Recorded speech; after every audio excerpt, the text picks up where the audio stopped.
Quarantine sure has been lonely, hasn't it, Joseph with a blue shirt and no hat? You can say that again, Joseph with a red shirt and hat. At least we haven't resorted to talking to ourselves, or worse, playing Vanguard. Maybe we can pass the time with a hilarious pirate-themed joke.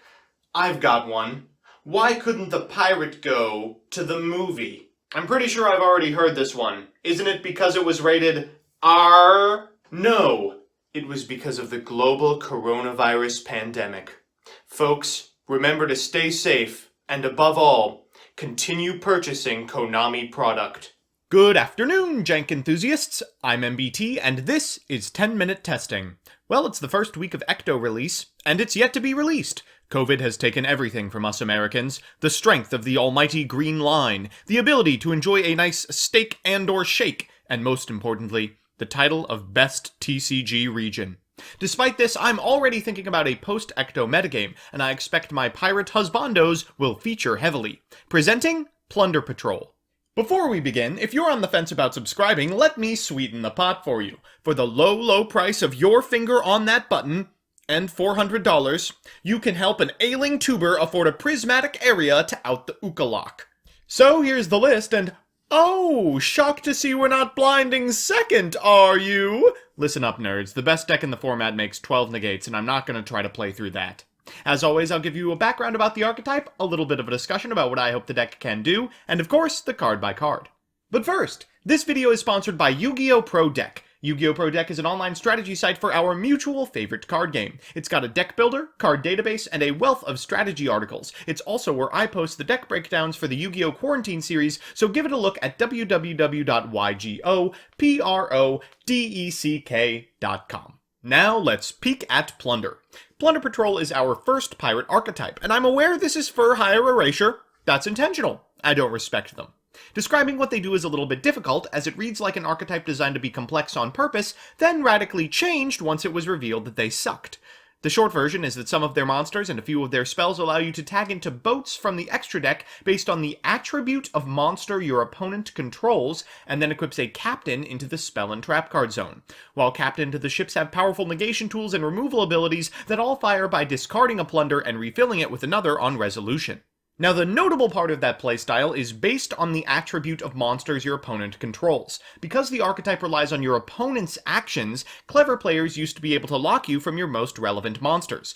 This weakness was mostly eliminated in Eternity Code, as Ship Shape Ships Shipping, an emblem of the Plunder Patrol, enables summons based on your attributes, meaning no longer do you have to blind second and kaiju your opponent to start collecting booty. Instead, you can begin turns with best case boards of Blackbeard and Liss, then pivot into additional plunders as your opponent plays cards. So with that, let's get into the card by card. Firstly, let's get this out of the way. Our love letter to the format, 3 Dark Ruler No More, and 3 Artifact Lancia. Finding hand traps that hit this metagame's diverse array of decks isn't easy, but these are close. Next, our plunders in decreasing order of playability. 3 Golden Hair, who can be special summoned from the hand or graveyard. 3 Whitebeard, which summons a plunder from deck if it's discarded. 3 Redbeard, a mini Blackbeard. And 3 Bluebeard, which is a free special and, cycles. Next, we're on 3 Gen X Undyne. It's a fantastic way to get Golden Hair into the graveyard and extra material for discarding in terms of Gen X Controller.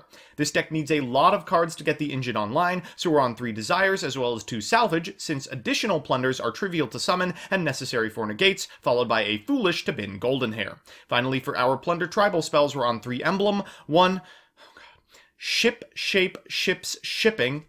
It's best as a discard, but searchable regardless, and 3 Shipyard, the field spell that makes the deck tick. Because of that, we're on a Terraforming as well. Finally, we're on 1 Party, a fantastic cycler, and 3 Booty, a powerful set trap and name for discards.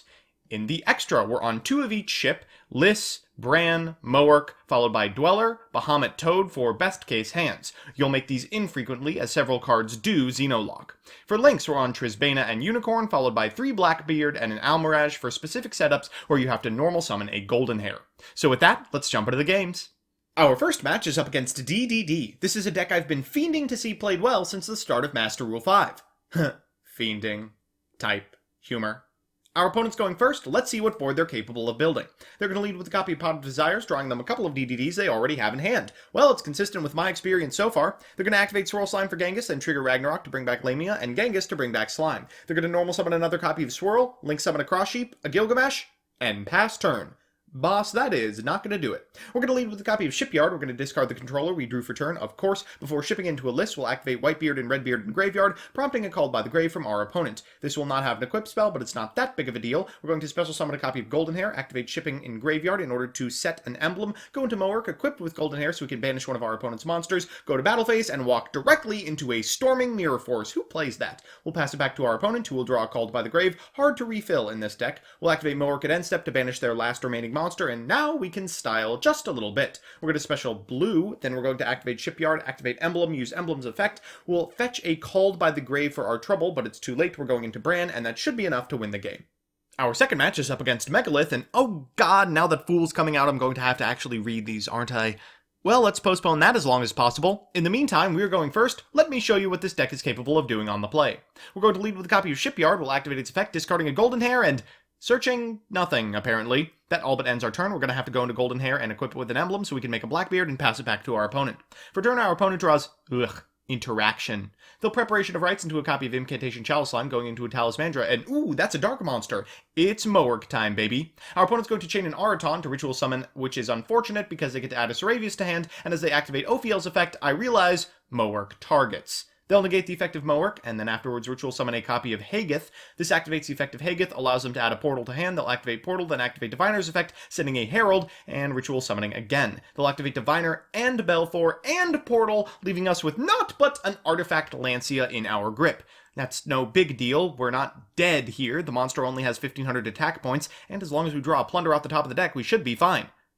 Well, that's the best one. We're going to activate Golden Hair's effect in Graveyard. This triggers the effect of Whitebeard to go into Bluebeard. Afterwards, we'll link summon a copy of Blackbeard. We'll activate Bluebeard and then Blackbeard to go into a copy of Liss. We'll activate Shipyard in Graveyard, then chain Liss, and that's a little too cheeky. It doesn't actually work that way. The only thing we're trying to do here is get over our opponent's monster, and thankfully we do it with enough material to combo off next turn. Our opponent will draw for turn, and it's dead. They'll summon a copy of Pankratops and walk over Liss. I'll tag Liss into Liss, equip to Liss, and they'll decide to go for Blackbeard instead. We'll activate Liss to special this blue that we drew, and then we get to style. We'll lead with a copy of Salvage. We'll add 2 water monsters back to our hand, then we'll normal summon a copy of Genex Undyne, sending a copy of Golden Hair to Graveyard. Next, we'll activate Shipyard's effect to return this copy of Liss to the extra deck. We'll activate Shipyard's other effect for a copy of Emblem. Then we'll activate Whitebeard's effect to go into Redbeard, equip Emblem, use Emblem's effect for a Liss with an equip, Golden Hair's effect so we can link summon a copy of Blackbeard, and then Blackbeard's effect to go into a copy of Mowork, equip with Blackbeard and a Bluebeard for well over a winning board state. We can't kill our opponent this turn, but we can get pretty darn close. We'll pass it back to them with nothing they can Ritual Summon in their grip. For turn, they draw a copy of Incantation Inception. We'll Redbeard at end step to go into a Plunder Patrol Brand, banish it, and then OTK on the following turn. These guys get really big really quickly. So it's time for game 3, and you know what that means, a best of 3 versus meta. Our opponent's playing Eldlich, and is anyone sick of this deck already? I don't know if the quarantine's affecting my sense of time, but I feel like it's been meta for about a decade. Well, our opponent's going first. Let's see what they set up. They're going to lead with a copy of Pot of Extravagance. Always seem to find that in the opener, huh? Before activating Black Awakening, normal summoning a copy of Raiden, activating its effect, and passing. Okay, well, maybe we could do this. We're going to lead with a copy of Terraforming, which gets us a Shipyard. We'll activate Shipyard's effect, fetching an Ash from our opponent. No big deal because we have an Undyne in hand. We'll activate Undyne's effect, sending a Golden Hair to Graveyard. We'll activate Golden Hair's effect, equip it with a copy of Emblem, and eat a Conquistador. Yeah, that is going to be the end of our turn. At end step, our opponent goes for Eldlich of the Scarlet Sanguine, and they'll surely OTK us here. They're going to link summon a copy of Halqifibrax, going into a Jet Synchron, then activating Jet's effect in Graveyard after link summoning a Linkuriboh to make Boral Sword Dragon, and that is well over lethal. So it's time for game 2, and oh god, this hand. Honestly, we could probably just concede now, but let's play it out for completion's sake. At the very least, we get to go first. We'll lead with a copy of Terraforming, getting a Shipyard to hand. We'll activate Shipyard's effect, fiending an Ash Blossom from our opponent. Has this resolved yet? We'll normal summon a copy of Redbeard and pass it back. That can't possibly be enough. They're going to lead with a copy of Charge of the Light Brigade. They'll normal summon a copy of Raiden. That's a light monster, so we can go into Liss. They'll activate Raiden's effect, and after they activate White Destiny, we'll activate Artifact Lancia, so they can't activate Black's effect. They'll activate Cursed Eldland and Eldlich's effect. We have to negate this, but because we didn't destroy anything, we don't get to cycle. Afterwards, they get to activate Eldlich's effect, and from this position, they can just walk over our monsters. At end of main, we'll special a monster, so we can re-equip this copy of Redbeard when it goes to the graveyard, but it doesn't do enough, and they'll pass it back to us, milling 2 in the process. For turn we draw a blue, we'll activate Shipyard's effect, get Conquistador, and that's probably enough. So we're back with the deck, and man, this is just how everything feels right now. Good enough to beat everything but Adamancipator and Eldlich. Let's do the pros and cons. First, the pros. 1. The new stuff is pushed as hell. Liss and Goldenhair are absolutely bonkers in terms of both setup tools, extenders, and easy navigation towards game-ending ships. 2. The interruption is surprisingly relevant. I shouldn't have to tell you in a world of Appaloosa that monster negates alone won't cut it, but monster negates, monster banishes, and spell trap interaction will. 3. The boards get out of hand extremely quickly. If you're permitted to make it to turn 3, your opponent is likely in for it. And the cons. 1. It's got a devastating weakness to Nibiru. You can list early if you draw on a ship-shape shipping, but it's a huge investment and doing it pre-5 summons misses you out on some pretty critical floating effects. 2. There are some conditions that complicate things. There's no way to negate spells, Liss has to destroy the monster to add a plunder, things can go awry for janky, ruling-related reasons. And 3. It's just not as good as the Secret Slayers meta. I mean, those 2 decks are too recursive, too redundant, and too consistent to lose to something like this. All in all, if there's an adjusted list June 1st that hits Adamancipator and Eldlich but doesn't kill them, then I'd buy this. Otherwise, feel free to laugh at people paying $30 for Liss.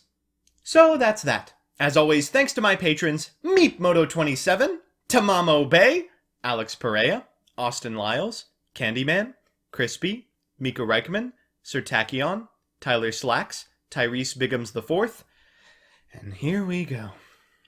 Andrew Horseman Linderman, Austin Zell, Chad Bortz, Presley Cason IV, Moira Brown, Angry Bread, Lucky Number 5, Ahmad Elefandi, Nick Extreme 99, Miyuna Arashi, Jason Leonard, Andrew Boyko, Dunkoro, Nix Dolores, Marty Caldwell, Make Fetza, Blue Boy, Shane Meadow Edits Pronga, David Daniels, Red Eye, Shadal Fusion, Josh, CJ Alex, Stevie Valen, Darcy Toes, Mitchell Cook, Sam Soon, Kurokaze, Corpse Away, Haruf, Jane Linya, Stojan is Trubbish, Lucas Arizzo Hansen, Algis Marcin Kavicius, Lavender Lemonade, Zach McKee, Gustavo Secon, Samuel De Filippo, Pro FP2, Gamer Games, Michael Oskvark, Dan the Man Hoban, Blab, Blake Root, Standards Objective, Jeff Leonard, Emperor Stove, TJ Steakhouse, Dominic Ernst, Pro Yugi Dad, Picnic Blasted, Lawrence, Gel Du Rado, Ernesto Ibarra, Fighting Fang Wong, Donnie Phillip, Adam Sundquist, Isaac Jackson, Second, Lucas Yurtis, Adam Trevino, Adrian Bra, Distrin, and others. I gotta figure out a better way to do this. As always, if you like what you see, please consider subscribing. And if you want to be part of the process, consider following me on Twitch as well. See you next time.